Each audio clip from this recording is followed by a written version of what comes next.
Hi, it's Dustin Lanier. Thanks for listening. Please find me on LinkedIn for original public sector operations content every week.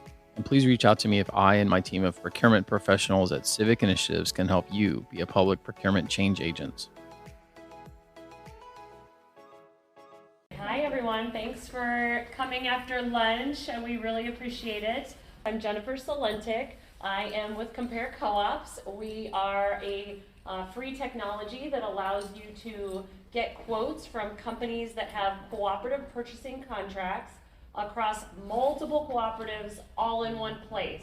I have been using LinkedIn for many years, and actually everyone on our panel I originally met through LinkedIn. So that was really exciting, and our one of our panelists, John Flynn, who I know many of you in the audience know, was not able to join us.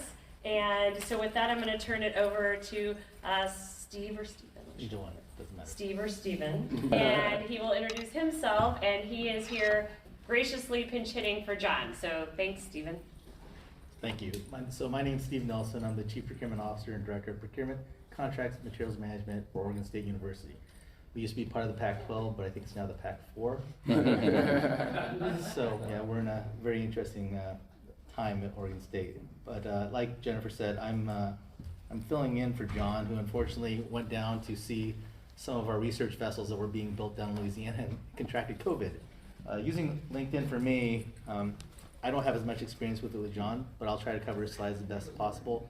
But it's been interesting for me to climb through my career and use LinkedIn as a resource as I go through each job to research companies, to research people before I go into interviews.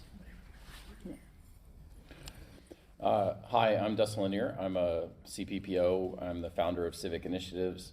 I have used LinkedIn pretty extensively in the last few years. We did almost no social media before COVID, even though we have a company that relies on a lot of word of mouth and relationship sets. But I always resisted doing a lot of it because I know once you start, you can't stop, and it's 2.5 years later, and I can't stop. But I have learned a lot about LinkedIn, and I'm very active out there. So we'll cover it, both the starter points and some of the deeper points, and see what you guys want to talk about.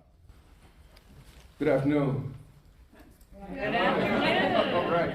I'm James E. Crenshaw. I serve as the chapter president for the Washington, D.C. chapter of NIGP. I'm also a contract specialist with the Office of the Chief Financial Officer in Washington, D.C., and that's until Friday. Starting Monday, I'll be a lead specialist with the General Services Administration in DC. Nice. And I have LinkedIn to thank for that promotion and for that opportunity. We'll talk more about that going forward. It's a pleasure to see you. It's a pleasure to be here. All right. We're absolutely going to be touching on why LinkedIn, building your presence on LinkedIn, interacting with the platform, and getting in the water on content. Don't be alarmed if you haven't done content before. When you leave here, if you don't know what that means, you will. And as Dustin mentioned, really what we also want to make sure is that any questions that you have, or if there was a particular reason that you've come to this session, make sure that you're letting us know what that is, because we want to make sure when you leave that you do get all your questions answered. Also, if you want to connect with us, we obviously are all on LinkedIn, and these are the QR codes for our individual LinkedIn pages. So we'll stop here for 25 minutes to let you download those. It's also at the end. It's also at the end. It's also at the So end. you can judge whose QR code you would like to have. Right. Right? So. This one looks very fancy.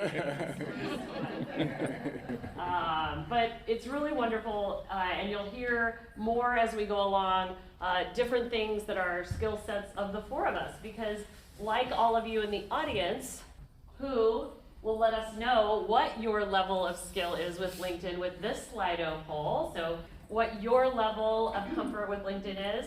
But as I was saying, the four of us have very different skill sets on LinkedIn. And it goes all the way from Dustin, who is a magical wizard of all that is LinkedIn, to basically the rest of us.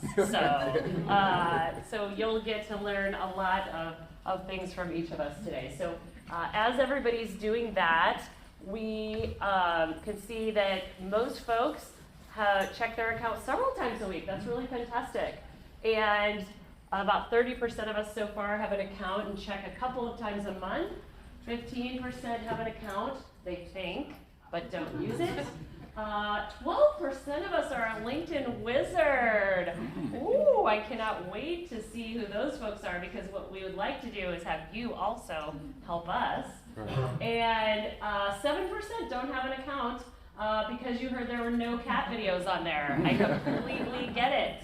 Or maybe a couple other reasons you don't have an account. And we'll talk about why you should have an account. With that, I'm going to move on to why LinkedIn, and we'll have our wizard Dustin kick us off with what is LinkedIn? I think the thing about LinkedIn is it's such a broad professional base. There's such a wide number of people that maybe you don't get to deal with in your normal interactions with your chapter. So here's some stats. 224 million members in North America. That, of course, is not the entire span of LinkedIn. So 30.9% of the traffic is from the US. People stay on for a while. They're scrolling through, so it actually, from an internet perspective, is pretty sticky. Like, people actually stay and participate in there. Interesting that 8 people are hired every minute on LinkedIn. I do a lot of hiring off of LinkedIn because we're a work from anywhere company, so it doesn't matter where somebody is, it matters what they can do. So we regularly try to connect with people on LinkedIn and have a long conversation. There's been 1.7 million hours spent on LinkedIn Learning. So that's just some general stats on LinkedIn. But why LinkedIn? A few years ago, you guys, if you're meme experts, you may have seen there was a meme saying, what do I look like on LinkedIn? What do I look like on Facebook? What do I look like on Instagram? And what do I look like on Tinder? I skipped the Tinder one, but I did make one for this. LinkedIn is, of course, very professional, right? It's a platform that has stayed very consistently business. There are other platforms and we can use them, but they're different. So LinkedIn is generally kind and open, and there's not a lot of drama on LinkedIn. Facebook is where we go to post our vacation videos. There's one of the main state CPOs, we had dabbled in doing some ads on Facebook. She called me at one point, it's like, why am I seeing ads for Civic on my Facebook? That's where I go to see cat videos. I mean, we're friends. But she was giving me, she was joshing at me. But it's right, I mean, people are not on. Now I know that some chapters have Facebook groups, and that it does have good infrastructure for groups. So perhaps you would do something there. But in general, people are not there to do business. Instagram is your smokiest eye self, right? So it's pictures, it's where you go to shop for fashion, and it's not where you go to work. And Twitter is the Thunderdome. So you may be in Twitter, but you're posting against every troll that ever came through, and it's slamming each other is an art form on Twitter. So I personally don't do a lot of Twitter. I go and I watch the Thunderdome and then I leave. So I mean, in terms of where you would be that is a social network that relates to what we do for a living, it's clearly LinkedIn. Of course, the NIGP Insight is a good venue, but I'm talking about broad social networks. So now we're on the LinkedIn Learning thing again. Stephen, why don't you talk a little bit on what you're doing with what your observations on LinkedIn Learning are? So LinkedIn Learning, recently my group has been going through some growing pains. I don't know if some of you have hired new people, have transitioned, people going in and out, but... You're good. Okay, so we've been utilizing LinkedIn Learning to leverage some of the skill sets that we already have in the office and provide training on a free basis and be able to add those certificates to your profile. And the certificates, even though they're not, it's not an accredited university or something like that, as Oregon State is an accredited university, they're still great to have on your profile because it shows you have competence. And so having a competence in many cases is almost better than having an education. So having that LinkedIn Learning certificate of interpersonal skills, or how to do budgeting, or those little things can help you when it comes to seeking out a job. Cool, and maybe James, if you can, we're going to talk about room to explore at a low risk. So maybe kind of why you initially got into LinkedIn and some of the features that you've enjoyed using. So I'm a person that's always big on connection, big on opportunity, big on learning. So when social media came out, I was out there, Facebook, Instagram, all of that. But then when it comes to my career, what really matters, I wasn't as involved into LinkedIn. So when I looked at it, I saw what it was about. I said, let's do it, let's explore. And so let me give Dustin some flowers first right now, because Dustin reached out to me. I never heard of him, didn't know who he was. I don't even know how he saw my page, but he's the one who really got me going and pushing on LinkedIn. He reached out to me, said, hey, I have this podcast. If you want to jump on it, you can. And from there, it just took off. I started meeting new people from different areas, Jen. So all of these different people in my field and outside of my field that I was able to connect with. And now I'm growing with them. I'm learning new things with them, inviting them to Washington, D.C. chapter events and things of that nature, learning how to grow my chapter with other people from different locations. So LinkedIn has been great for me. So as you'll see, in addition to the things that you just heard from our panelists, it's really a great way to make the new connections and to learn and to research procurement activities. Also, if you're looking for a supplier that you maybe don't know what they do, or you're looking for some type of commodity or service that you maybe haven't heard of. So with that, we're gonna talk about building your presence on LinkedIn. Dustin, you wanna talk about above and below the fold? Sure, so we're just gonna be pretty tactical here for a second on how to have a good profile on LinkedIn. That's what this section is. If you're gonna be there, how do you be good at being there? You guys have seen newspapers before, right? Was there so anybody back here when there were born after newspapers? So back when there were newspapers, there's this concept of above the fold and below the fold, right? So like, what's going to get you to actually pick up the newspaper and buy it, and then read the rest of the stuff on the second or the third page. So it's very common to use phrases of above the fold and below the fold, and it's actually relevant here for LinkedIn because when you go to someone's profile or you see your own profile, you form an immediate opinion based on what you see that is there, right? Is this person robust? Are they actually there? Or do they look like they just set it up once and they walked off? There's the things that are the first things that you see, and then there's the rest of it. So we split up some of like what makes a good profile into the above the fold, below the fold concept sets. Okay, and the first one above the fold is your picture. What do people want to see? And, I know Dustin mentioned the dating apps, which of course none of you are on. But, one of the things when I'm on a dating app is when I see someone who has another person or 5 other people in their picture, I'm like, who is the person I'm looking for? So that's not that different from LinkedIn because people want to know who Jennifer Salentic is. And if I have another person or my cat, which I know we're all very fond of. I don't have cats, by the way, but anyway, we'll get into that later. You want it to be of you. You want to make sure people know who you are. And I have to tell you, one of the most extraordinary experiences happened to me at NIGP Forum last year. I actually had a woman walk up to me and she recognized me from my LinkedIn picture. And she said, I just saw you, and I follow you on LinkedIn, I really appreciate your content. And I just thought, how amazing a world we live in that, she could go from following me on LinkedIn and we could make that connection in person. And now, I have another friend and resource in the industry. So you'll see a lot of tips on here. You'll want to make sure that it is a professional photo if you can have one. And then, this is what's representing you in your industry. So just make sure that whatever you've got up there is something that looks really sharp and it presents who you want to be professionally. And with that, we're going to have Dustin talk about, how to draw your eye forward. This is Dustin's page, and there's a lot of information here. The picture is obviously very important. The banner is pretty easy to do. And just even bothering to have a banner at all shows that you are not just setting this up because you had to for a class and then you left it 4 years ago. It doesn't have to be a cool banner, so just even having one shows that you're there.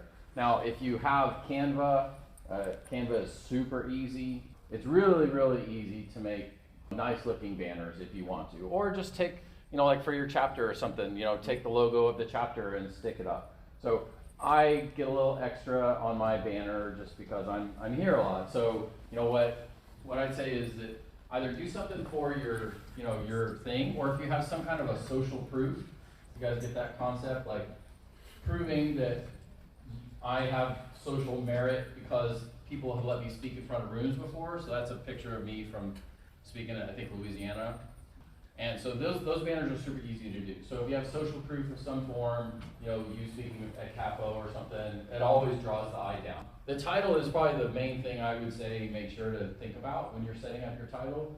Whatever your first 5 or 6 words are of your title, that's what's going to show up every time that you comment on anything, anytime that you post anything. It doesn't show the whole title. It just shows the first 4 or 5. So make sure it's words that you want to be said every time that you post. So if you don't want it to be thought of as Buyer 7 for Chickasaw County, then don't write Buyer 7 for Chickasaw County, right? I mean, think how are you positioning yourself with your title? It doesn't have to just be your job description or what's on your TV. So I put Public Procurement Change Agent. I lead successful projects for public sector leaders.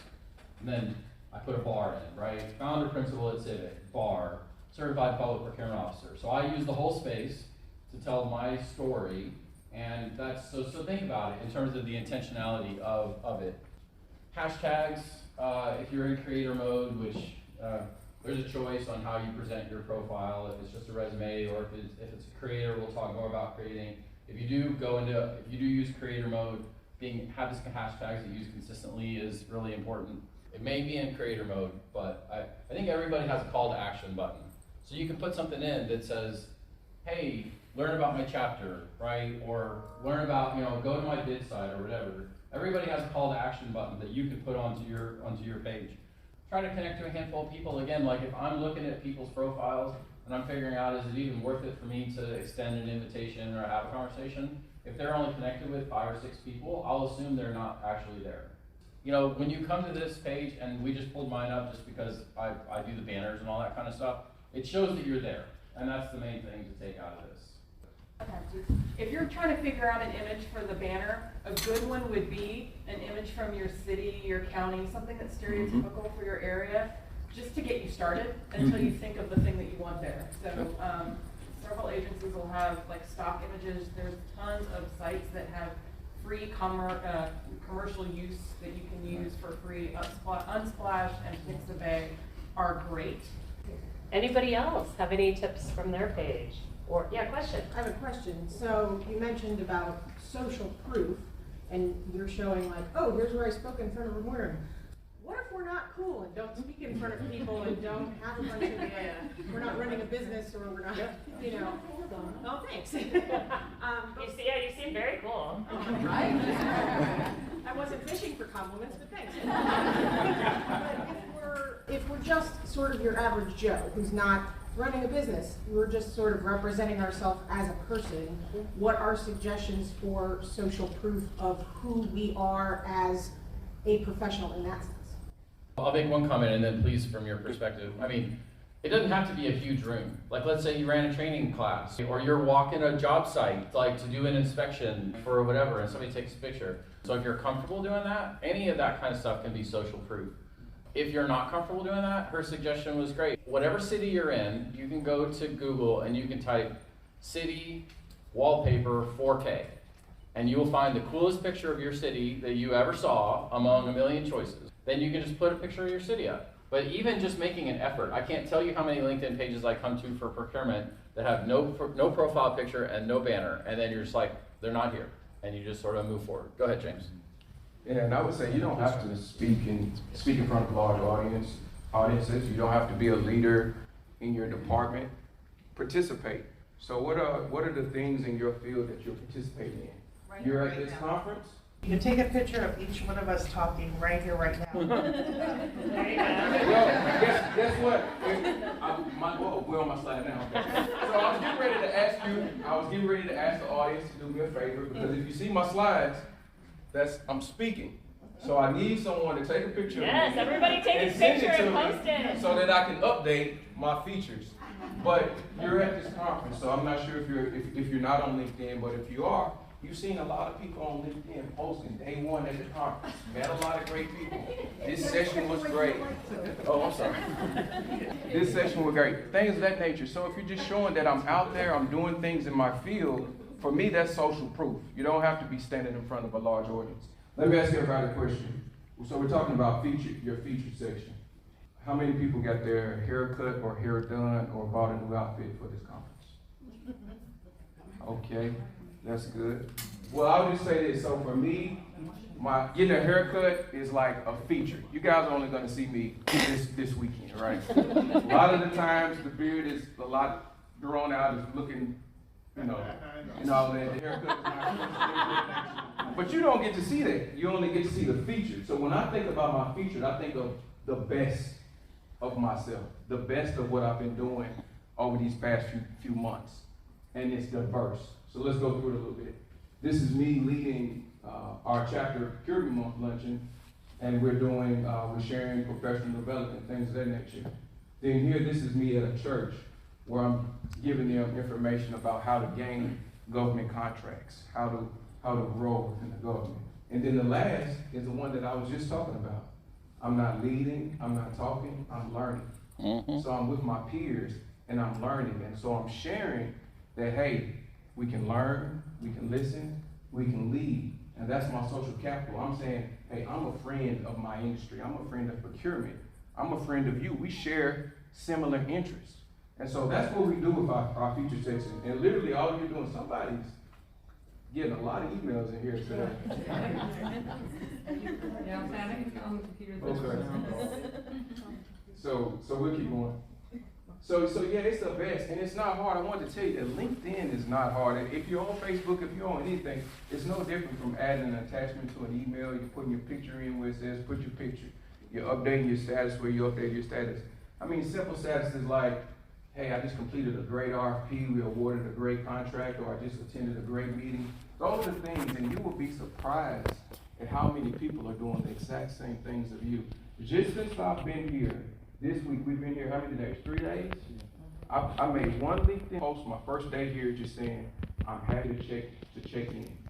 I've had 5 recruiters contact me since we've been here. So in 3 days, I've had 5 recruiters contact me asking me to interview for a position.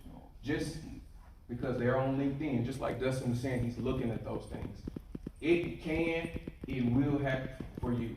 What are the recruiters saying? These are people who are looking to grow their knowledge. They're trying to grow in their field, and that's what they're looking for. That's how you stand out from the crowd, is putting yourself out there. So if you're not a big picture person, maybe put one picture, but I'll say you're more beautiful than you think you are. So put yourself out there, put your picture up there. We'll love to see it. We'll love to connect with you. Great. And Stephen, we're going to have Steve talk about the About section. So unfortunately, this isn't my About section. This is John Flynn's section. We left it in there as is. So just as Dustin and James talked about, and I think the lady back there spoke to, if you don't have a whole lot of stuff to post, how do you let people know who you are? And this About section is a great section for it. So just by a show of hands, and no judgment here, how many of you have social media accounts of some kind? Okay. So how many of you, so keep them up really quick, how many of you make money with those accounts? Put them down. Okay. So LinkedIn we have one. So that's good. We won't ask your business because we can't solicit offers through here. We're public entities. But obviously, LinkedIn is a way for you to advance yourself in your career. So I don't know how many of you have applied for a position and seen your LinkedIn traffic go up. All of a sudden you see 45 people looked at your profile. And you're like, who looked at my profile? Well, we did, because we want to look at your profile. We want to know what you're about. Your resume says one thing, but your LinkedIn profile says another thing. So it gives you us more context of who you are. One important thing I always tell people when you're doing LinkedIn, make sure your resume matches with your LinkedIn. So if I'm looking at your resume and I'm looking at your LinkedIn and they don't match, I'm going to go, wow, that's very interesting. So that'll become either a question point or it'll become a disqualifier later on. So about the About section. So using white space as a header, and then design for visual impact and not a wall of text. How many of you have read something and it's just a big, just glob of text? How many of you read all the way through that stuff?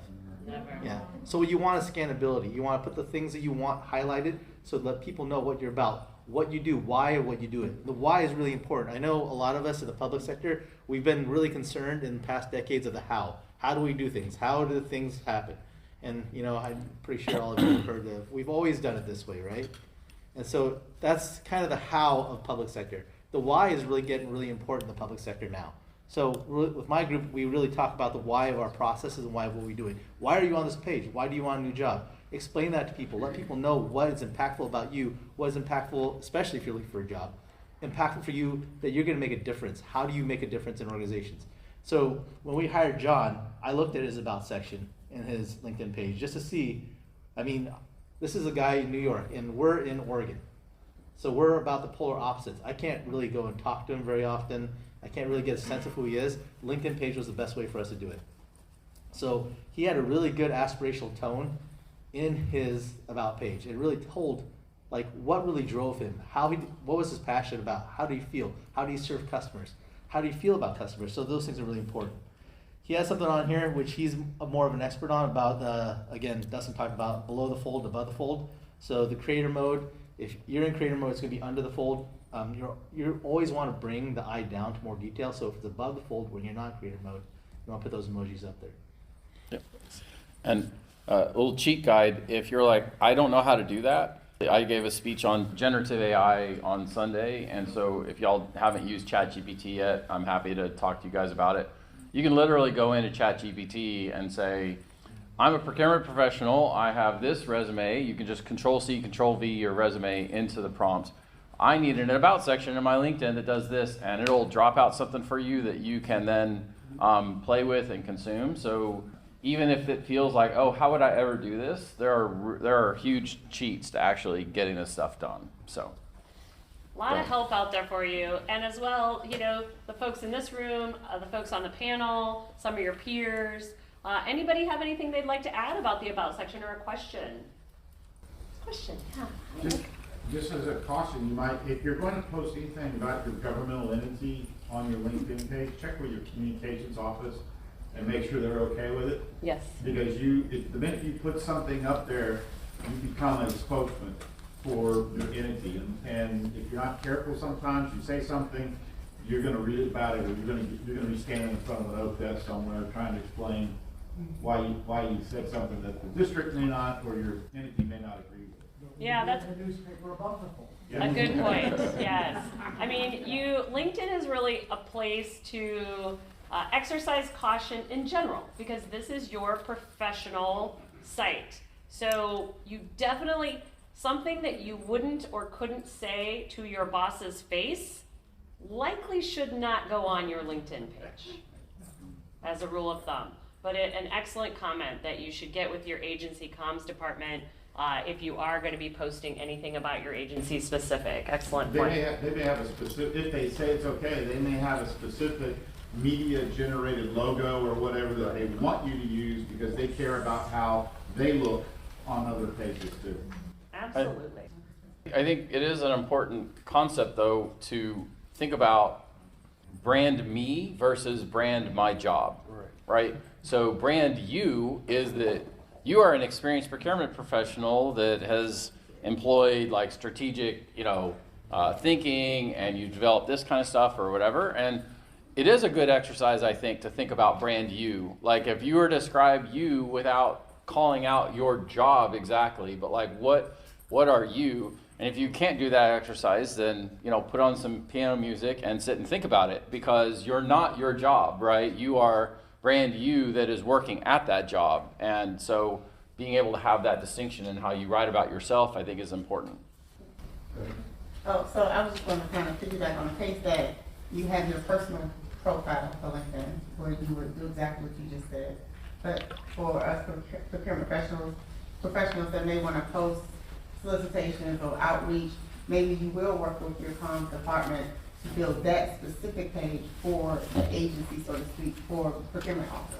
How many of your agencies have a LinkedIn page, if you know if you do or not? Your agency page. Okay, great. Yeah, I think that's a great point. I would never post, if we have a new solicitation, I would never post that on my page. Anything specific, my page is for me, James Crenshaw, not the District of Columbia or the GSA. I'm trying to, as we talked about our features, right, it's a diverse group of things. Your job is just one thing. It's just that one specific procurement shop. James Crenshaw's procurement, service, and connection. So we're gonna post about all of those type of things. So, along the lines of what we've already been talking about, for your work experience, again, what do you want to portray?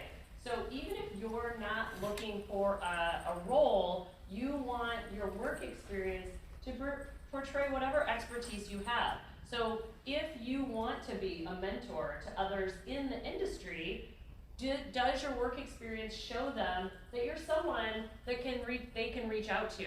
If you don't care about any of that, you do want to have your work experience in there because, it's a part of your past and your history. So really, this is a very personalized section for you and what you individually want to accomplish.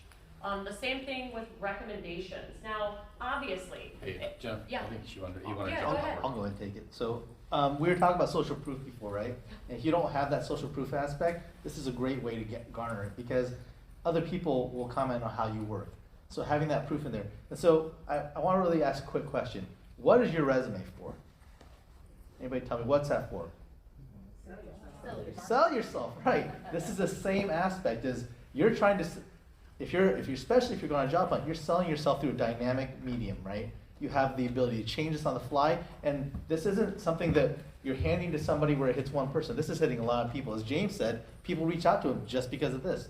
So this is a way to sell yourself. So if you're not selling yourself through every possible means that you can, when a hiring manager, when someone's coming to look at your profile, when someone's coming to look for you for a job, they're not going to get the full history of it. Recommendations help in the fact that people know, hey, somebody else thinks this person is also competent. Somebody else thinks this person is a superhero. I can use this person on my team. So there is a LinkedIn suggestion. I don't really use this. John uses this a lot more than I do. So there's a suggestion where LinkedIn will tell people how to fill it in or to basically suggest to fill it in. And it's a really easy process to get people to do it. I know in certain cases people feel it's disingenuous, but whenever you ever gotten a recommendation from somebody and thought, I don't really need that or that wasn't good, it's a useful tool. So definitely try it. Very good. And then the customer URLs. Well, hold on, you wanted to jump in and then. I just want to pick up one thing. You talked about a resume. My LinkedIn profile link is at the top of my resume. That's actually recommended now by a lot of HR professionals. Put your LinkedIn profile link at the top of your resume. I actually prefer people to look at my LinkedIn page over my resume because, again, it shows diversity. It shows that I'm doing more than sitting behind the desk and pushing papers and going to meetings. I'm involved in my industry, so I just want to add that note. On the recommendation slide, I think one important thing there was there's only 3 that are shown. So if you're like, oh gosh, I feel so awkward asking people for recommendations, you only have to do 3, right? I mean, because anything more than 3, they have to click in and do. So if you're just trying to show some social proof that somebody else thinks I can walk and chew gum, you only need 3. So yes, sir. You can also, if you have more than 3, you can move your best ones up to the top. Yep. Nice. So you go through it and look at it and say, well, I'm not too crazy about that one, I don't think, but this one really makes it stand out, so you can change the order in which they see them. Yep. This is just a very small thing. If y'all want the deck, you can have it afterwards.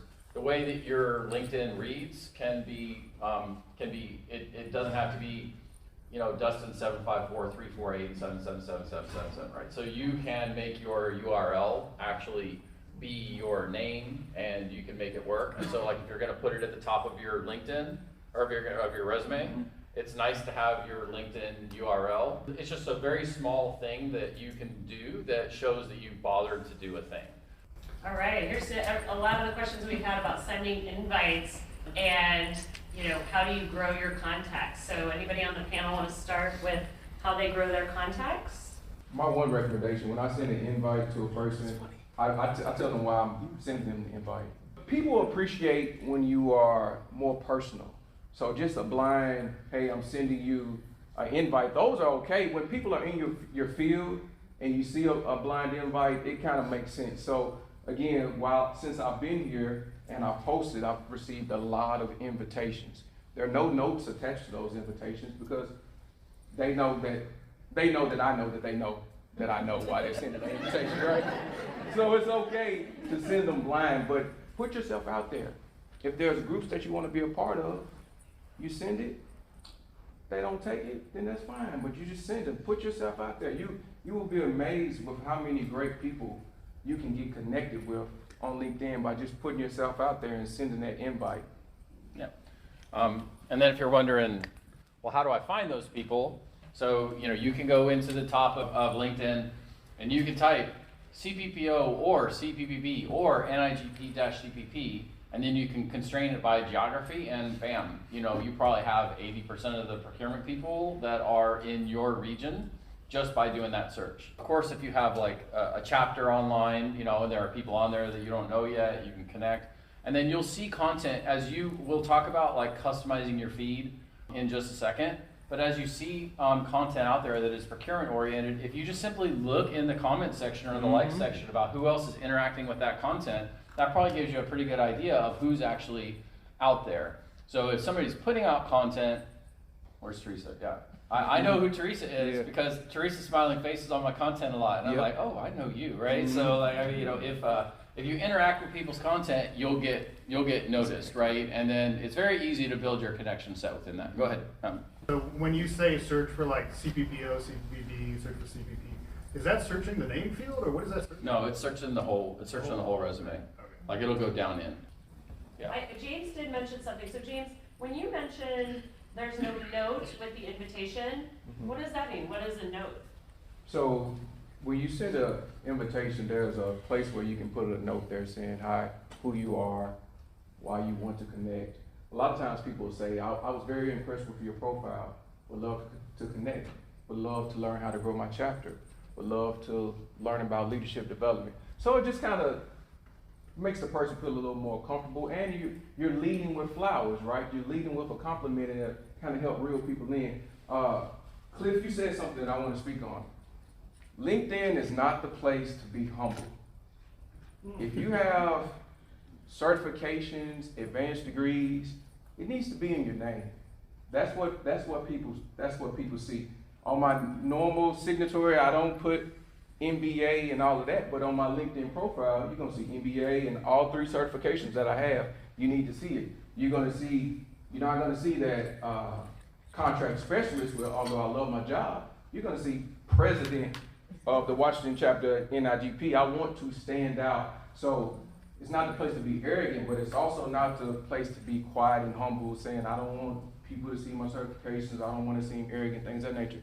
If you have it, if you've achieved it, show it. She's updated her profile 5 times sitting there. Well, that's what we want. Let's give her a hand. I mean, that's called really interactive. Right. It's like actually, really, you're getting some use out of it. So this is one I know all of you have questions about, and I know all of you are receiving invites. And some of you are like, I don't know this person. So we're gonna touch base on receiving invites. When you're in procurement, a lot of people know because of your profile what you do. And so you are going to get vendors. You are going to get folks who are going to want to do business with you. And you get to decide who you select. We talked about privacy earlier. If you do not select someone or connect with them or agree to connect with them, they're not, seeing your entire profile likely. So, guys, anybody want to touch on, some experiences that you all have had, or anybody in the audience in receiving invitations, or how you handle it? Yes. So I'm a little skeptical about the recruiters, only because probably not as familiar with dealing with recruiters in the government agency. Been in the government for all these years. So I have I guess I would want some information about that, how to know if it's scam, what is the spam or whatever have you. And also, 10 cents. being a contracting officer or signing on behalf of my agency, how do you guys feel about accepting invites from potential bidders or your bidders list or clients that you could be gonna work with? Tim, I think you had a quick answer Well, I at was the just beginning of gonna her question. comment, there's different types of invitations you can get. There's a regular, hey, I would like to connect with you, but then you also get this in-mail, which is, you have to be connected with them. And receive. I get those all the time, and when I get somebody who says, hey, you interested in starting a franchise, I ignore them. I just flat out ignore them, because it's like, to me, it feels a little, unsolicited. Yeah. It's like a cold call. Yeah. I bagged on Twitter a little while ago and called it the Thunderdome. So inbound invites are the Thunderdome of LinkedIn, right? It can be a huge mess. Some people just do not understand how to have like rational, common courtesy on dealing in LinkedIn. So you will have to deal with invites inbound. And yes, you mentioned that, yeah, I mean, when you're in procurement, you're gonna get invites. And this is probably the #1 area that people get uncomfortable with, right? Like, what is my, zone and parameter? And, I both run a company and I'm a procurement person, so I deal with this all the time, because I realize that you guys get hammered with people who are bad actors and who do not understand, general rules from mores. So when I send a note, I always, try to say, hey, I'm a CPPO and I do a lot of content online that you might find interesting or whatever. So at least you know that like I have a reason to hit you. You will get people who will start pitching you the second that you accept an invite. And you'll learn just over time the kind of people not to accept invites from, because they're just there as sharks and they're just trying to work the water. And they're just playing a numbers game. If they hit 100 people, then 2 of them will respond and 1 of them will play through, and that's all they need for their number. So, but don't get too worried about it, because you can control that. Also, if somebody continues to do it, you can just either block them or remove them. I've had people who just who pitch me, and it's like, we're not building a collaborative kind of interaction. So I was saying, you can delete things if it's not there. Look for shared connections. That's a good indicator, right? Like if you may be like, oh, well, Dustin, he runs a business, should I interact with him? But then you see I'm connected with 200 people that then it's like, well, those people probably wouldn't stay connected with him if he was just selling, vinyl siding the first second that he got in the conversation. And those of you that are newer, you will always see what connections you have with the person who's reaching out to you. So as Dustin mentioned, I just wanted to clarify, you might see that they have 200 mutual connections. And like he said, that probably means that there's somebody that your peers know. You also, if you really are skeptical but you're considering it, feel free to reach out to one of those connections and say, hey, Jennifer, or hey, James, I see that Sally is a connection of yours. Do you know her? And I've had people do that before. And I will happily say yes or no, or I just met that person at a conference or something like that. So just to clarify what that meant for those of you that are newer. James. Right, and absolutely, it's very common to have suppliers get in your inbox and offer their services, things of that nature. I'm happy to tell the supplier, hey, visit the DC website. We have an industry day coming up. If they wanted to audit my LinkedIn because something happened, I'm good, because I communicated my standard procedure that we have in my office. As it relates to recruiters and things of that nature, LinkedIn tells you if someone views your page. Anyone who messages me, first thing I do is go to their page. I don't care that they see that I went. They messaged me. I'm going to your page. I'm going to check you out to see who you are. If it seems fishy, thank you, no. So one of the things that I don't do, though, I know we may all operate a little bit different, because Dustin, I know you get a lot more messages than me. I don't ghost people, though. So if a recruiter reaches out to me and says, hey, I would like to interview you, talk to you about this. I appreciate your email. It looks like a great opportunity. I'll pass it this time.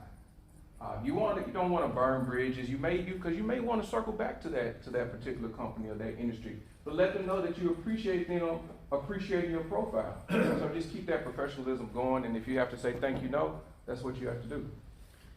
I have one last comment on sort of the line drawing in terms of what you do on LinkedIn versus the rest. If somebody's trying to sort of interact with you in a way that is beyond the pale, LinkedIn is just a channel, just like an email channel, just like a phone channel, just like a carrier pigeon channel. It's no different, right? There is a little bit more intimacy on LinkedIn than on email and phone. I mean, it's just inevitable, right? Because we're running in circles, we see each other's content. So, you know, but you can still say like, hey, you know, just to be clear, I can't talk about actual, you know, any actual business, you know, in this channel. You know, I had somebody who recently, like I sent them, like, because I hired somebody they were connected to, and I sent them something, and they wrote me back, I can't talk about like personal stuff outside of the channel. I'm like, okay, that was a little too much, right? Because I wasn't trying to pitch you anything, I was trying to tell you a thing. So I mean, you know, figure out your own comfort zone, but you can absolutely set those boundaries. It's a boundary setting exercise, right? Like, this is what I can talk about in this channel versus other kind of stuff. If you have official business, communicate with me in X. Go ahead, Rick. So when vendors reach out to me because they know I'm in procurement, and they say, can we do business and everything? I have a standard email that I send to cold emails that say, here's how you do business with us. I copy and paste that exact same email back to them. Great and practice. say, here's how you do business with us. It's got all the links and everything that's there. And 9 out of 10 times I don't hear from them again. I never do. So managing your feed. So we dealt with you sending invites out to people, we dealt with you getting invites in. So now, what are we actually doing on the channel? Well, we go on, we scroll for about 12 until we get bored, and then we go to Instagram, right? So you don't want those 12 things that you look at to be bad, right? I mean, why would we do that, right? So you have absolute ability to control your feed. And that's one thing I think maybe it feels like, oh my God, I'm having to dig the beach a grain at a time. But you are digging the beach a grain at a time to some degree, right? So like if somebody's posting stuff that you find to be not valuable, you can go straight to the three dots and you could be unfollow. You can just flat unfollow that person and you never see their content again. That doesn't mean you're disconnected with them. So you can unfollow and you can manage and you can say, I don't want to see that. You can even do that with ads. Like if there's ads that come in your feed, you can say, I don't want to see that ad again. So think about curating. Yeah, so this one, deepening relationships. I think that's why most of us here are on LinkedIn. We want to deepen our relationships within the industry that we're in. We want to make those connections. And, you know, I don't know if Steve or James wants to talk about, you know, how you guys have used the site to deepen your relationships at all, or anybody in the audience, how you've done it, but sharing articles of interest. I know this week I've seen a lot of us share articles about what's happening at NIGP, and that's so wonderful for your peers that are back home that maybe are virtual or aren't here for all the excitement, and hopefully they'll be able to join us next year. I'm going to blitzkrieg on content for a second, if that's okay, because I probably do the most content. I mean, James does a lot. There's 99 million people on LinkedIn, but 1% of people create posts on a weekly basis. 5% have published in the last 3 months. So guess what? If you do any content, and then the question is, what is content? If you do any content, it's going to be seen, right, by people that are in your space. If you guys are on LinkedIn in Procurement Month, you see people who never post, who post, and suddenly it fills your feed. Like all these people, they come up and they're there for a month and then they go back and hibernate for 11, right? But it happens all the time because people just barely do content. So what is content? Promoting local events and organizations. That's James's main thing, right? He's really an advocate for that thing. You know, when you see people post, hey, I got certified, I passed my test, right? Being involved in that. Liking and supporting stuff gives value to the person and it says, hey, I appreciate that you did that. If you comment on any other post, comments are content. Right? You don't have to create the content. If somebody else did a thing or wrote an article that you liked, adding a pair as a content creator myself, if somebody comes in and puts like 2 or 3 sentences that extend the conversation, I'm super grateful because the way that the LinkedIn, you know, algorithm works is if I produce content that produces conversation, LinkedIn loves that and they then spread that from an algorithm perspective. So you would not have to be a content creator. You could just simply piggyback on other people's content and your influence level will go boom, and then your stuff will be seen. I did a presentation at NIGP Chapter Academy a couple years ago. In interest of time, I'm not going to go into it, but I have this presentation if anyone's interested. It's already uploaded in the conference app too. Yeah. So, you know, when you make content like of any kind, think about who the person that you're trying to interact with is and what they're interested in, and then how to create content for that person. It creates curiosity, etc. Even if you don't think that you do content, you could very easily, with a very small amount of effort, even once in a while, And if I'm connected with you and you put anything related to procurement out on my feed, I guarantee you I will interact with it. What about the creator mode? Should we have that on or off? Creator mode. I would say generally creator mode is on. Creator mode is better than the rest, even if you don't create. It changes the way that your page is laid out, and it lets you show hashtags and stuff like that. I can help you guys on that. I just had 2 quotes, and then I won't talk again, and we can shut around. So, you know, in context of doing content, Gary Vee, who's sort of a famous influencer type that y'all may know, right? You know, he's big on like entrepreneurism. You know, he says, you know, in terms of content, there's no such thing as perfect, and chasing perfect is the shortest way to not achieving it. If you say, oh, I can't do content because I might not be good at it, or people might not like it, or whatever, well, you're only getting in your own way. And my next slide is what happens if people don't like it. So if you guys, This Is Pop on Netflix. Have you guys, anybody seen it? Well, it's amazing. So you need to go watch it. And so there was an episode on T-Pain where it was talking about like auto-tune and how much grief he got when he started doing auto-tune, and then now everybody's kind of coming to him. So there was a quote he had in there that was amazing. I think about it like once every 2 or 3 weeks, minimum. You know, because he was saying like, people are like, I didn't like it. It's like, you know, if you didn't like it, I didn't make it for you. Wow, right? Wow, right? So in terms of like when I do content, I know my follower count, I know when it goes up, and then every once in a while somebody will unfollow because maybe they didn't like a thing. Good. The way the algorithm works is if you see my content and you don't interact with it, the algorithm thinks it's not as good as if you would interact with it. So if you don't want to see my content, please leave. Right? So if you don't like it, I didn't make it for you. So don't let worry about how somebody might interpret keep you from trying to do a thing. Well, I just wanted to just issue a challenge. If you have not posted on LinkedIn since you've been here, I challenge you to go to one of those NIGP 2023 forum signs, take a selfie. I'm informed, having a blast. The LinkedIn session was the best thing I've ever been to. I challenge you to do that. And don't forget to tag James E. Crenshaw. Yes, don't forget to eat. I challenge you to do that. And then the last thing I just want to say, a lot of people, social media, a lot of people say they get off social media because it's depressing, there's a lot of things going on. LinkedIn is kind of a happy place for me. I love seeing my peers get promotions. I love seeing my peers get certifications and create content, things of that nature. So get in there, make a peer, make a connection, and you will be amazed how your network grows. The majority of my connections come from me either commenting on one of Dustin's posts or Jennifer's or something like that, and people will see it, and the next thing you know, you have a connection request. So just get out there and do it. If this is, it's easy, trust me, it's easy. We'll be around a few minutes if anybody has a question they just want to ask one-on-one, but we thank you for coming and enjoy the rest of the conference. I can't wait to